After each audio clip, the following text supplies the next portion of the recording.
across the UK, across continental North America, and around the world on the internet by webcast and by podcast. My name is Howard Hughes, and this is the return of the Unexplained. Well, look, the first thing I want to say is thank you for bearing with me over this last 5 weeks or so since I last did a show. I've had a lot of emails, some of them very, very brief, just saying, where are you? And unfortunately, I haven't been able to come on here and tell you exactly what happened. So I'll tell you now very briefly. They do say that in life when problems come, they don't come singly. They come perhaps in pairs or maybe in threes. Well, that's a fact, and I can definitely attest to that. I got a virus about 7 weeks ago. I might have mentioned it on the show. Eventually, it went to my ears and made them very, very bunged up and left me with a thing called tinnitus. Now, if you have it, and millions of people do, famous names like William Shatner and many other people have this thing, you know what it is. It can sometimes be the response to an acoustic trauma, like a very loud noise, if you've been to a rock concert or something like that, or it can be the response to a virus. That, it seems, is what mine is. It is a constant ringing in the ears that never changes, accompanied by some hearing loss that we're hoping is eventually going to work its way away. Now, I'm not a patient person. In fact, I'm not a patient, and I'm pushing the medics to try and get some results on this as quickly as possible, but I'm NHS here in England. In other words, I'm having my treatment on the public health system. I tried to fund a little bit of the treatment myself at the beginning, ran out of money, so now I'm with the NHS, and it's good, but a bit slow. But that's where I am at the moment, trying to get treatment for this, and I haven't been able, literally, to record anything during these weeks. In fact, it's had some other consequences for me in my life too. I had to effectively give up my job. Some of you in London may have heard me doing shows here, news shows. For the moment, I've had to give up everything, and hopefully I'm going to be better before the money runs out, and I'm working on it, but not the greatest few weeks of my life at all. And I'd just like to thank all of the people in the National Health Service who've assisted me with this, and those who are going to, for the care and concern that you've shown to me in this situation. So that's the reason why I haven't been around. Now, just a couple of things to catch up on. London has a new mayor. And I say London has a new mayor. He's the same as the old mayor. Ken Livingstone lost the mayoral election here. Ken Livingstone, left-wing politician, very well known in London, celebrated politician, guy with a bit of a track record, in the end, narrowly lost out to Boris Johnson, the incumbent, and we have another few years of Boris Johnson as the Mayor of London, and doubtless a lot of controversy around that too, as there would have been had Ken Livingstone been elected. But the one thing I would say about this mayoral election we went through in London is we had the weakest selection of policies and candidates that I think I've ever seen in a political contest. It was a bore, and had it not been for a few rows, including one that resulted in some swearing in an elevator at the building in which I worked until a few weeks ago, I don't think this would have been a very interesting competition at all. And the turnout for the election was very, very low. And my message to the parties next time is, give us a bit of interest, give us a bit of diversity, and maybe we'll come out and vote, because a lot of Londoners didn't. Another thing that is, I think, slipping under the radar, and maybe that's sad, there was a story here about 4 weeks ago about a young guy who worked for the British Security Service as a code breaker. Now, this young guy disappeared from work, and his work colleagues and his bosses didn't bother to phone the police, we later heard, until a number of days after he went missing. He was eventually found in his apartment, in his bath, zipped into a leather bag, the kind of thing you would take on an aircraft. Now, they tried to do some experiments to see if anybody could, by themselves, zip themselves into a bag, and a guy tried 700 times to do it and was only able to do it, and not even then properly, once in 700 times. The guy was found in this bag in the bathroom with the temperature turned up.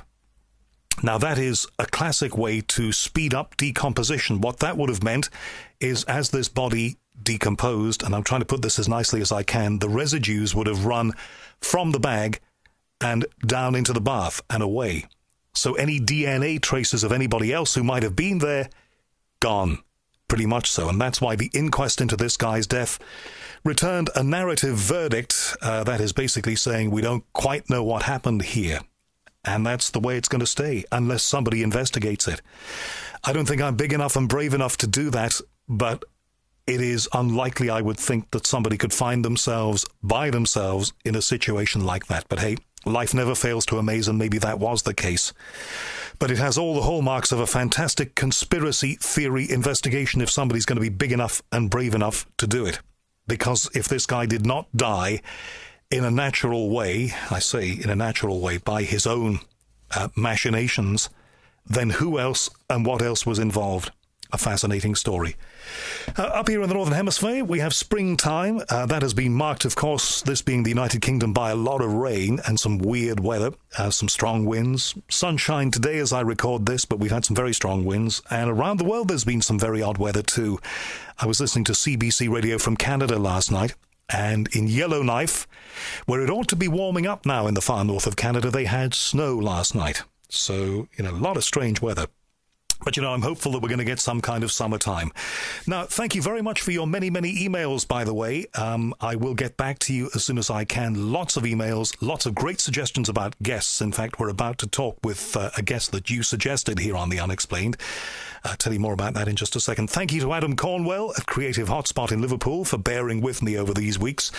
The man who gets the show out to you and created our fantastic website. Thank you to Martin for the theme tune, and above all, thank you to you for keeping the faith. Please visit the website, by the way, www.theunexplained.tv. There you can leave me feedback, or you can leave a donation if you would like to keep this work going. Now, the guest this time is a man called Dr. Johan Calleman. He was born in Stockholm, Sweden. He's a PhD in physical biology from the University of Stockholm in 1984. We are talking to him because of his lifelong interest in and dedication to the Mayans and their calendar. Subject you wanted me to talk about for a long, long time. Dr. Calleman is based now in the United States, West Coast, so we're going to connect with him right now to talk about his latest research and why he believes there is more to the Mayan calendar than perhaps some of the popular tabloid newspapers in the UK would tell you. Let's get him on now. Dr. Calleman, thank you for coming on The Unexplained. Thank you. It's a pleasure. I'm looking forward to it. Now, Carl, I don't know a great deal about you. I do know that a lot of my listeners have suggested that I talk to you, and we haven't before touched on the subject of the Mayans and their calendar. But I think what we need to do, first of all, is to find out a little bit about you. What's your story? Well, my story is that I'm born in Stockholm, Sweden, 62 years ago. Actually, it was my birthday. The day before yesterday was my birthday. Happy birthday. Thank you. Thank you. We should all sing. And I grew up there, and I started a career, you might say, as a scientist. I got a PhD in the field of physical biology, and I was doing research in environmental chemistry. This was quite an early time in the 70s when we were starting for the first time really to look in nature for all these various substances that industry had brought into it, and starting to monitor whatever was going on. Then I spent another 10 years as a senior researcher here in Seattle at the University of Washington. And so it's a sort of makes up for a 20-year career quite traditionally in academics in the fields of science, chemistry, cancer research, biology, and so forth. So great credentials as a mainstream scientist. I would presume then something happened to change your view of the world? Well, yeah. In 1979, I just felt I wanted to break from the test tubes. And there was a time, I found on a bulletin board at the University of Stockholm, there was some announcement you could go to Mexico and learn Spanish and stay in a Mexican family. And I decided to, somehow it just called me. And I went there, and it was quite a strong, everything was very, very happy, I think, in those 5 weeks that I spent there. visiting the big pyramids in Teotihuacan, but mostly then when I went down to the Mayan region, Yucatan and Guatemala even, and visited some of the sites and had some contact with the Mayan people. And it just made me feel that there was a purpose to my life in a new way somehow. Before this had happened, I always sort of thought every day was, well, we'll see what happens basically when you woke up, and that was that day, and then there was the next day, and that's okay too. I mean, it's the way of living in the present. But at that point, I also got the feeling that, well, there is something, there is a direction, there's a purpose, and that was somewhat of just emotionally, not really knowing what that purpose was, except that it was linked to these peoples, the ancient Maya especially. That I could tell. All right, exactly. Tell me about the people that you met when you were there. This is back in 1979, isn't it? Because they must have had a pretty big part in changing your perceptions. Well, they did, but I didn't talk too much. I met some people, but it was quite brief encounters. This was even before, you might say, elders and these kind of knowledgeable people, to some extent, in the traditions had surfaced. But it was something that it was actually, what made an impression to me is that they seemed to see something in me. And they would, they would sometimes, it happens more than once that they came up and gave me some little amulet or something like that, and from nowhere, and this is for you. And it just moved me very much. I have no idea why they did that. And you're convinced that it wasn't anymore, it wasn't just hospitality? No, well, if it was, I don't think it was a hospitality they would give to anyone, because they was sort of came out of the blue. And so that was really, these encounters was really the kind of encounters I had, and also sort of small chats with people along the way. And I really felt very much connected and very much in love with these people for reasons that I had no idea why I did, but that's just the way I felt. And then that whole trip had a profound influence on my way of life, or way of looking at life, because previously being a scientist, you're basically trained in a tradition that says that there is no purpose to life. Life is an accident. That's basically the Darwinist idea. Life came out as an accident, and so we do what we like with it, basically. But this was something else, and because it was something pointing to some kind of a direction and purpose that my life would have, and that stayed with me. And then it was in the year 1993, essentially, that I came to sort of a point of choice where I decided to leave my previous career and instead devote myself completely to the Mayan calendar, to make sense of it to make sense of it to myself. But okay, well that's not like a sudden realization, though. You had 15 years to think about it, didn't you? That is right.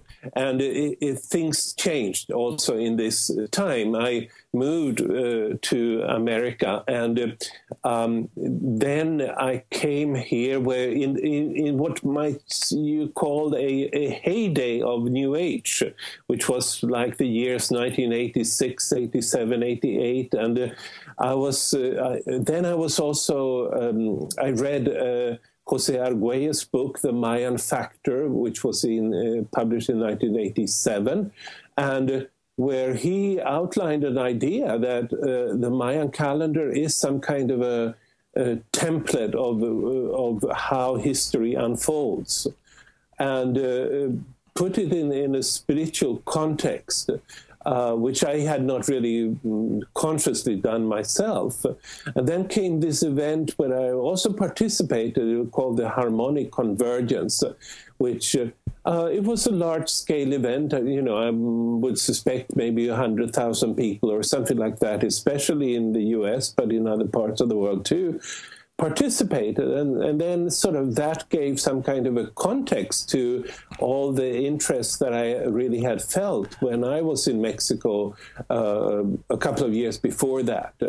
And would I be unfair in saying that the way that the outside world might look at what happened to you is that you fell in with a bunch of hippies? Is that right? Well, yeah, you might say so. I always had that kind of attraction to the alternative, so yeah, you might say that. I mean, we have to say that, I'm not being flippant about this, but in the 1960s, of course, these people got a lot of publicity, but in California, places like that, they and their ideas never went away.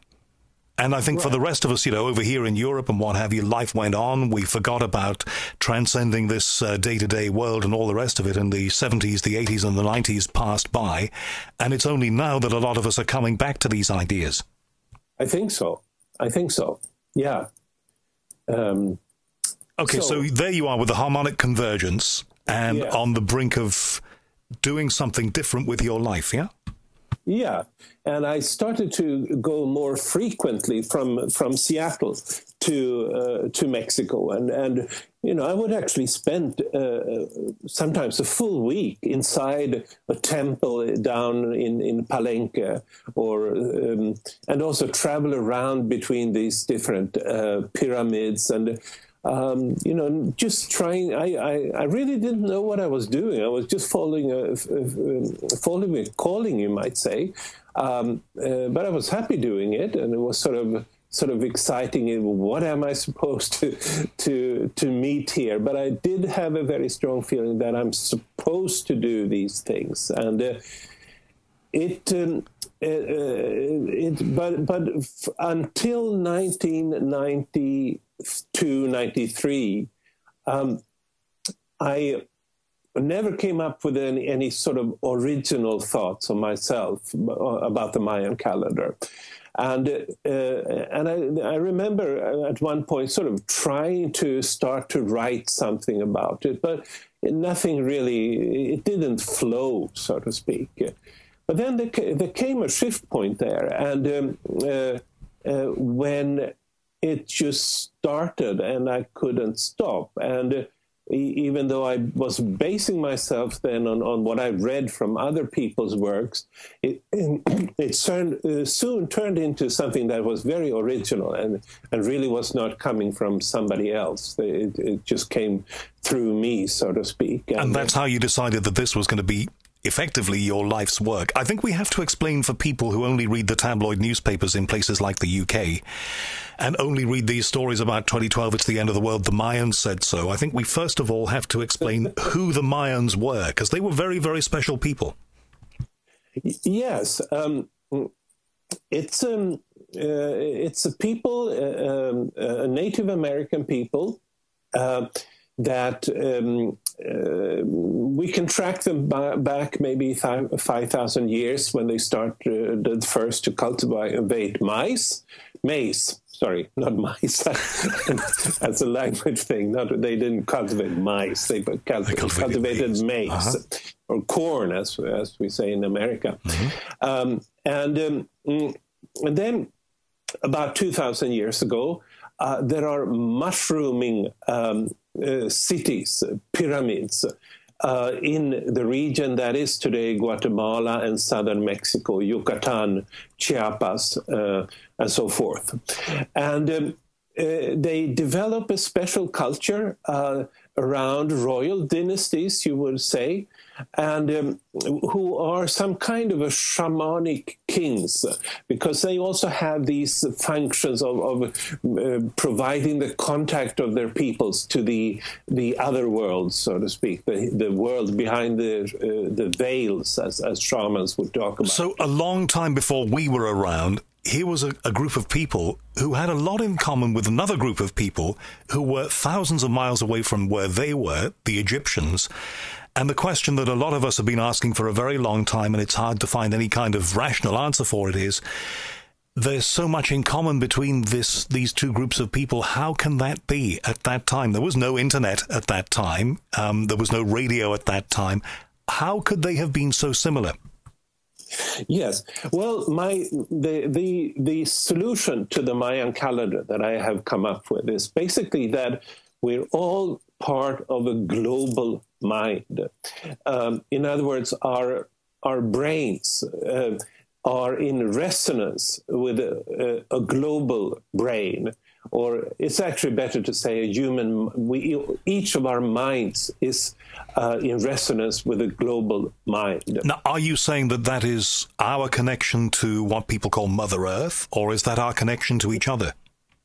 I am saying that this is our metaphysical connection. It is our connection to the metaphysical forces that have created the course of history. It is more like a metaphysical mind is operating on the earth as a substrate, or if you talk about the global mind. Or if you talk about the individual human mind, it's more like the mind is operating on the brain as a substrate. In other words, our minds do not originate in our brains. Our minds come from a cosmic field that has provided, for instance, this separation between the left and the right brain half that has been so much emphasized in the past decades. So this way of approaching reality that comes from our mind, ultimately comes from a metaphysical power, if you like. Okay, what is it in what the Mayans wrote or drew or thought or did that makes you believe that? Well, it's quite clear, really, I think, to me, because when today there's been all this talk about the end of the calendar, and whether it's an end of the calendar or not, that's something to be debated. But this calendar that we talk about as possibly ending, that started in 3115 BC, and that is in the inscriptions of Palenque among the Maya. And the crucial question for us to understand is why did they set a calendar to begin at that particular time? Do you believe that there was one crucial, cataclysmic, catastrophic, or just defining moment? I believe it was a defining moment, and we are not at a complete loss here as to what happened, what that was, because the Maya themselves have a clear inscription of what happened. What they say in Palenque is that someone they call the first father. Maybe we should transcribe it to God. But anyway, if we just take it at face value, it says the first father. He erected something they called the world tree, or they have another name for it, which is the 8-partition place. And basically, this is the organization of the world in 8 or more commonly 4 directions. And so this is really this is what the Maya themselves are saying that started this calendar that now might come to an end. So is that some kind of divine intervention at that point? That is what I'm saying, and this divine intervention is what they always wanted to connect to, and that's the reason why they follow this particular calendar. Because coming back to your question, we do know that at that time, 3,100 BC, that's the dawn of civilization in Egypt. And there's very little debate around that particular time. It is around that time, 3,000, 3,100. Suddenly comes up an advanced civilization in Egypt that is ruled by one pharaoh. If you go to Encyclopedia Britannica, it says that the first pharaoh of Egypt was there 3,100 BC. I mean, it's almost identical to the beginning point of this Mayan calendar. And so these two civilizations are connected by this divine happening that happened at the same time and is recorded by both of those advanced civilizations. That's what I would say. Yes, exactly. That would be a perfect way of saying. Which is amazing. I mean, the only construct that a lot of people who, as I say, read the tabloid press and live everyday lives like myself could put on this is that this is extraterrestrial intervention of some sort. Yeah, it's a very common view. And I don't think that is a necessary conclusion to draw. It's sort of interesting if you take the Mayan view that at this point, 3,115, the four directions, the four geographical directions were established on Earth. And then you consider that at that point, the Egyptians started to build pyramids that were perfectly aligned with these four directions. That's one of the few uncontestable facts regarding these pyramids. They are perfectly aligned with true north. And so is there a connection here? Yes, I say absolutely so. There's a global mind that divides the world according to perfectly straight lines in a Western and the Eastern hemisphere. And this, we human beings as individuals, our brains with our left brain half and the right brain half are in resonance with this, and things take another direction. Civilization came out. One of the characteristics is it seems so trivial, and yet it's not obvious to people. One of the characteristics of civilizations is simply straight and perpendicular lines. And that's really what they're talking about. That's the 8 partition place, as they called the beginning of this civilization. It's just lines. Somehow our minds were compartmentalized at that point, and a completely new way of thinking where not everybody had to be like a farmer, but compartments were created in our minds. And from that point on, you can follow the wave movement that not only the Maya were part of, but also we ourselves are now a sort of an advanced state of having done this. All right, we have to wind back here because there will be people who will be thinking that you have just been talking about geometry, and I sense that you're talking about something different here. The compartmentalization of the mind is something that is... Well, it's an amazing thought, isn't it? For such a long time ago, 3,000 years ago, for the mind to be organized in that way, on the orders or at the behest of some greater force, that takes an awful lot of taking on board, doesn't it? A lot of thinking about. It could be, yes. It's possible. All right, but is there one point that you can see where this instruction to compartmentalize the mind, to organize the mind, where that appears first? Yes, I would say it is 5,000 years ago when at the same time, essentially, the Egyptian and Sumerian civilizations emerged. And not only did they then suddenly, you might say, start to build pyramids that were perfectly aligned with the 4 directions, but they also diversified. If you go back to that, before that period of time, everybody was pretty much a farmer, or prior to that, they were pretty much a hunter-gatherer. So up to that point, life was about existence, and something happened at that point, not only with the Mayans, but also with the Egyptians, to make them see beyond just existing.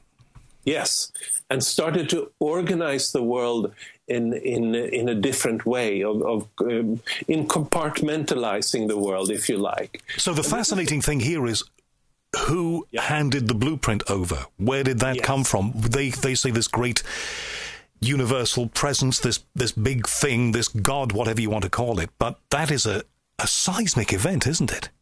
How is that recorded? Yes, it is a seismic event. And, I could, of course, say God did it, but it really, I really don't know that God did it. But I do know that it came from something else. And to me, this is an open question. It is just a mystery. Who did it? Or even if it is a who, but it is metaphysical. It's not something we could have measured, or they could have measured. I think they were just suddenly under the influence of a new way of organizing their thought structures and so forth. So the Mayans were creating a form of civil society. They were building pyramids. Oh, yeah. They were painting. We know that. They were writing. They were doing all sorts of things. Now, there will be a lot of people who say very simplistically that if these people were so clever, how come they are not ruling the world now? Because they're not. Well, because, it turns out it doesn't always help to...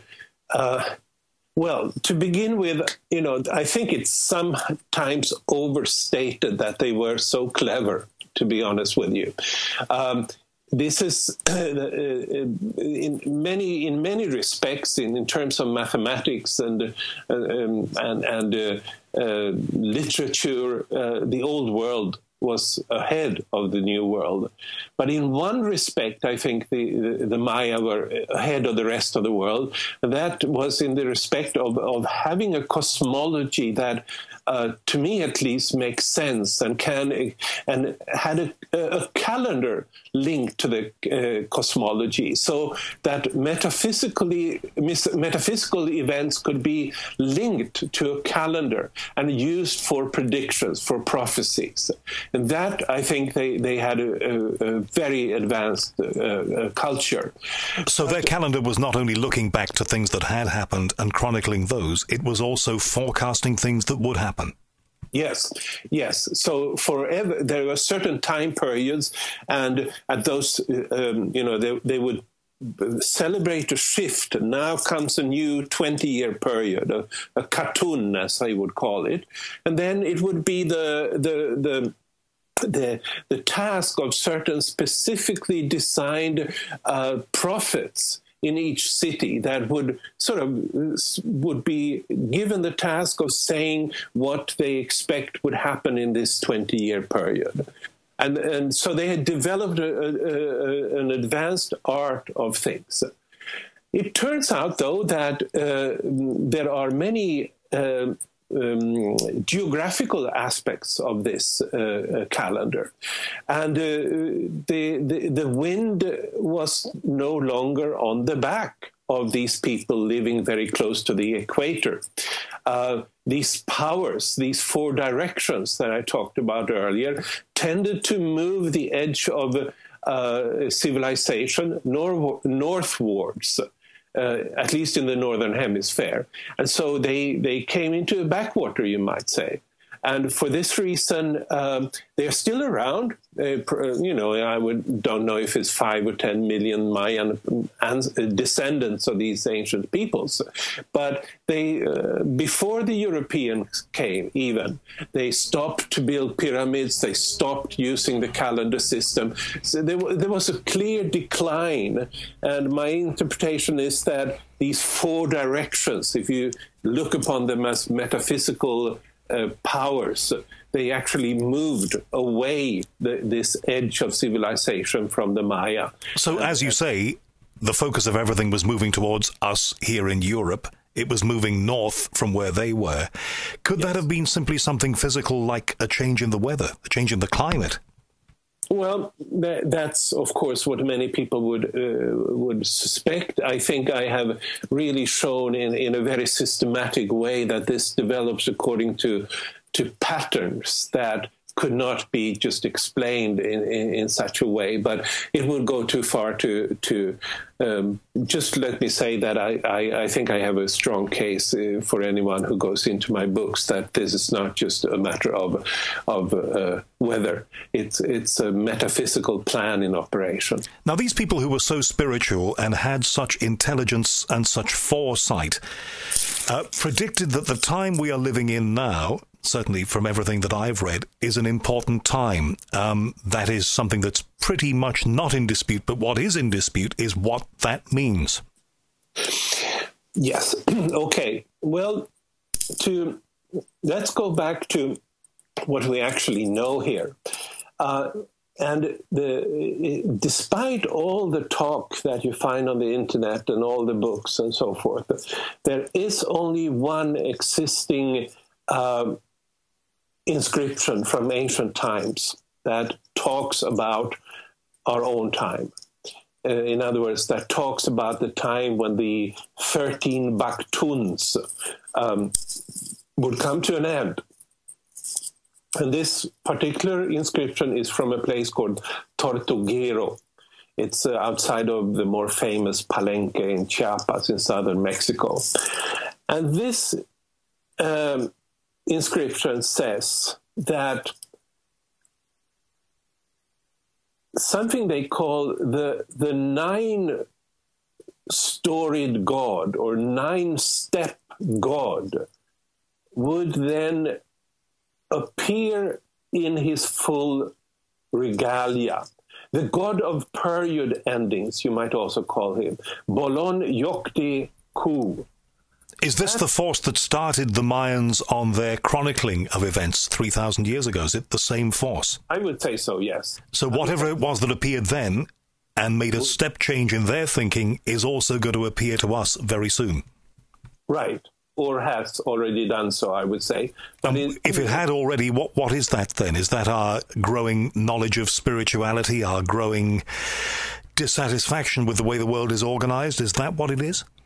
Well, the way I think I should complicate things a little bit more, because it's actually like these pyramids that the most important, the most famous ones, like the one in Chichen Itza, the Pyramid of the Plumed Serpent and so forth. And they are built in 9 levels.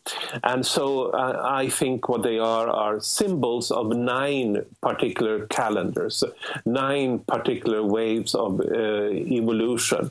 And the one that we talked about, the one that started with the Egyptian civilization, that is just one of these 9 levels. Now, what is happening, as I understand it, is that when these 13 Baktuns come to an end, then all of these are simultaneously manifesting, and this is what they describe as this entity appearing in its full regalia. And so what is that? Yes, I think part of it is awakening of a spirituality. I'm sort of debating with myself here how much complexity to go into to discuss this, because each of these different 9 waves, as they are wave movements of evolution. Each of them has their own frequency. In other words, the wave has a certain period. There are periods that are Baktun-based, about 400 years. There are Katun-based, which are about 20 years. And then there are periods that are billions of years. So what they're showing us is that everything that we know exists and progresses within cycles. So yes, rather than, as some of the tabloid newspapers would have us believe, there's going to be some great gnashing and grinding of teeth and the end of the world in 2012, this year, in fact, what might be happening is a change, and the Mayans demonstrate that the world is based on change. They are no longer as important as they were. equally and similarly, for the same reasons, that could be happening to us. We simply will cease to be as important as we think we are.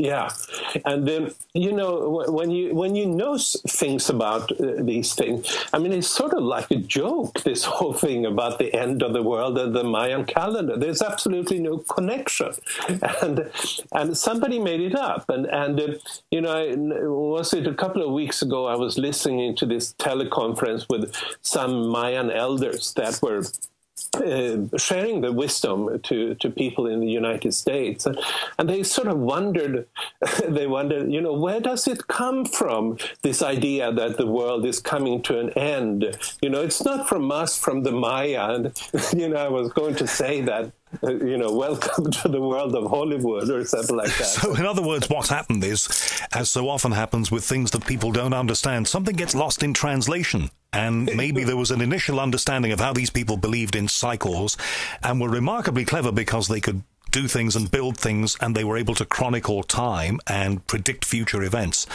And somebody just simply misinterpreted the cycles for an end game. Yeah, it's sort of like, there is a date there. And so what, and if you don't know anything else, what could it be? Well, the first thing some people will think of, it must be the end of the world. But, that's really is a joke from the perspective of somebody. Well, I'm reading your biography here, though, and the fourth paragraph says, by October the 28th, 2011, the grand universal forces will be aligned for humanity to reach its highest potential for self-actualization as fully conscious cosmic beings empowered to write our own future for better or for worse. That makes it sound like, as you said or hinted, something big has happened and it's passed a lot of us by.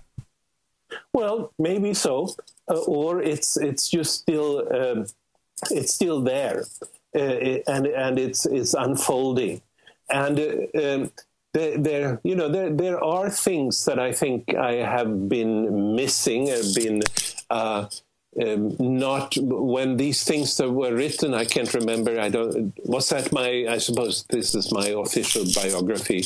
You're shaking it from, and I didn't look at it at this point. But before that date, which I consider the end of these 13 Baktuns, I did not know how things would continue.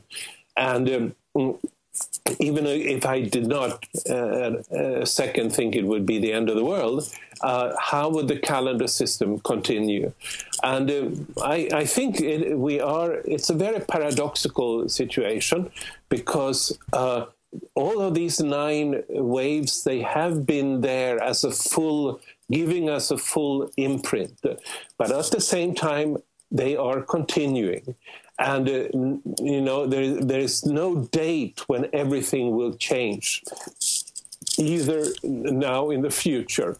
But what they is what will continue is these metaphysical changes of the global and individual mind that is now driving our civilization in another direction than previously. We've come to a tipping point, and it doesn't happen immediately, but we come to a tipping point, and what I think is that significant breaks in the workings of civilization will set in, and hopefully we'll be able to sort of unify a little bit more in an old shamanic feeling that the whole world is sort of coming back to some idea of a tribal community, and not just a world where civilization moves, sort of destroys everything in its way. And you've only got to look around, not only in America where you are, but also here in the UK,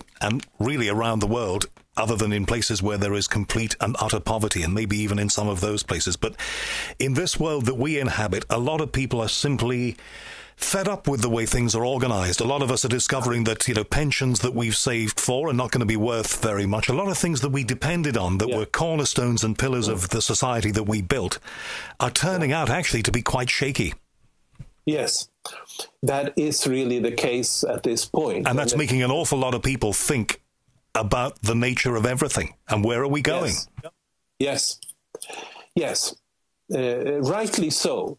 And rightly so, they're thinking that this might be connected to the Mayan calendar, because the effects are quite profound and yet, in a sense, subtle. It's not like a bang, pang that would just change everything.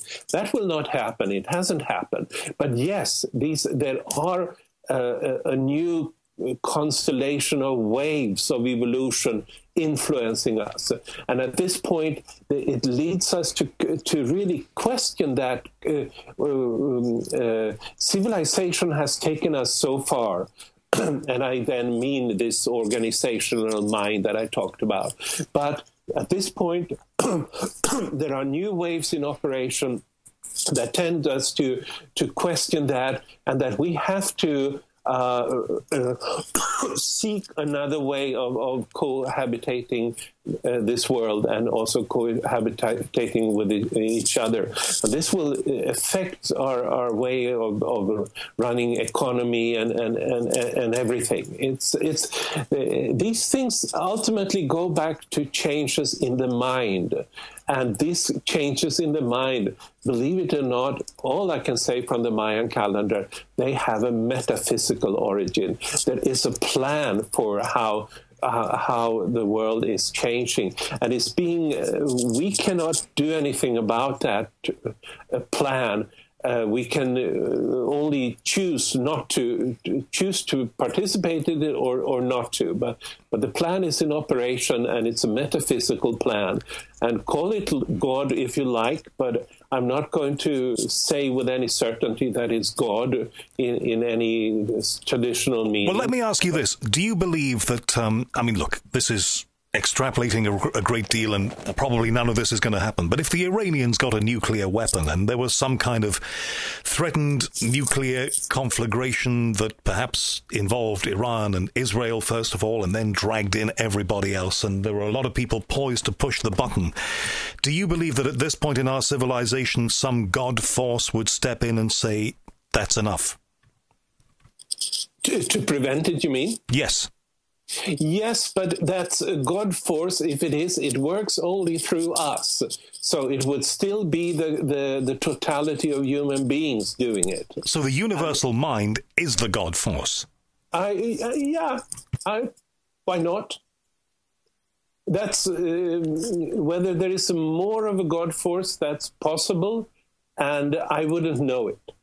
But what I do know is that there is a global mind force that is driving the world according to a certain plan, and that's what we are part of.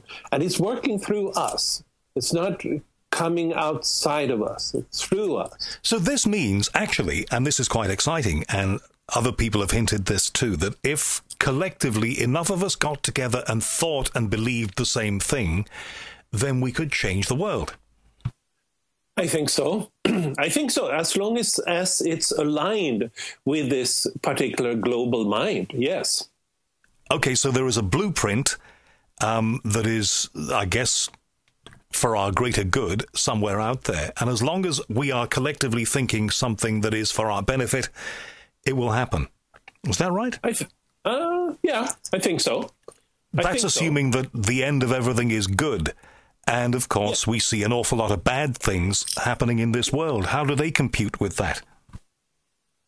Oh, I don't know. Who are they here? No, how do the bad things tie in with the universal plan or blueprint for everything being for our development and goodness?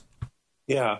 I think there is the overall plan for goodness, but again, how human beings act is really still their own. They can choose or not choose to be part of this, and I don't think everybody will be.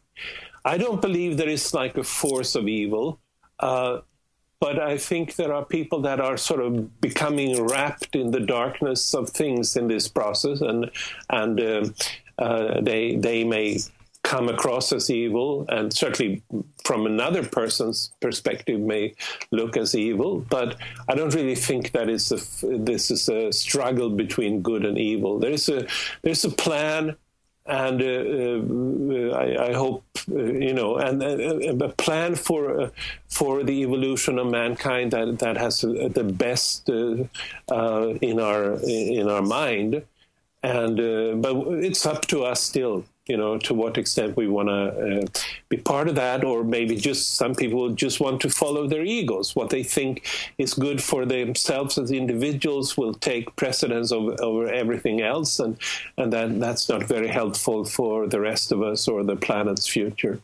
So the Mayan calendar doesn't end this year, and civilization as we know it doesn't end this year, but it's just part of the cycle of change and development that we've always gone through, and the Mayans themselves went through. For ordinary people in their ordinary workaday lives, what do you think would be the message, the soundbite version, really, of what they could take away then from the Mayan calendar? Assuming the world isn't going to end this year, what are they telling us? Well, I think what they're telling us is that we're now at a tipping point, and it's not an end, and it's not something. It's a tipping point. I think that's the word. I think we are already past that tipping point, and what that means is that now the cosmic plan is putting us in a new direction, and it will no longer favor just the kind of ego-based activities that we've been living with for quite some time, and it will favor communal projects across the planet, and sort of starting to look upon us as being part of one tribe where everything that happens everywhere concerns all of us, and to strengthen that direction, to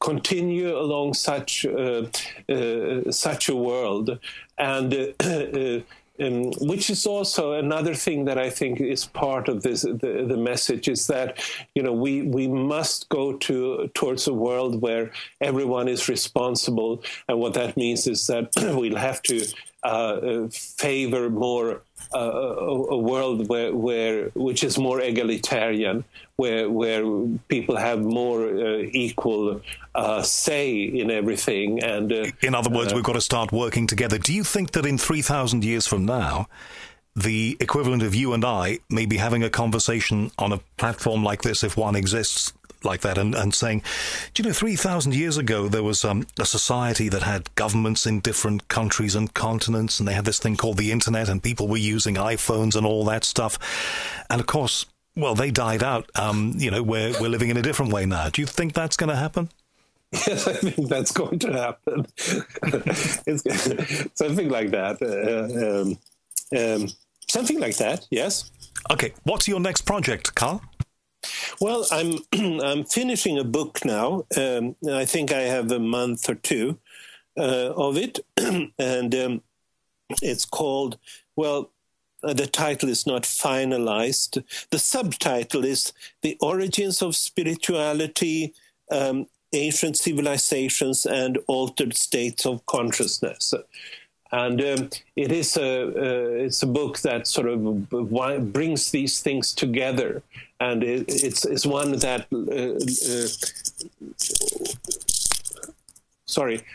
looks upon the world as shaped by a common of a global mind, but it also looks upon how can you, if you like, decouple yourself from that global mind.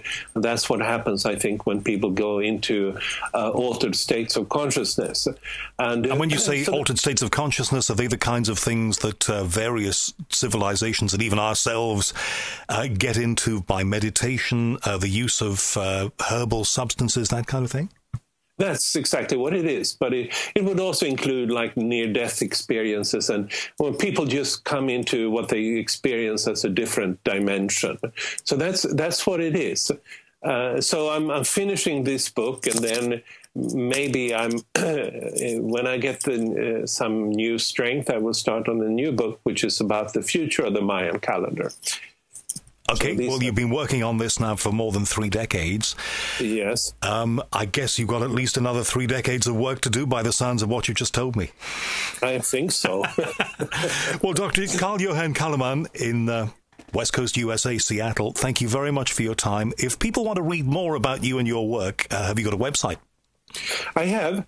It's called Calleman.com, CALLEMAN.com.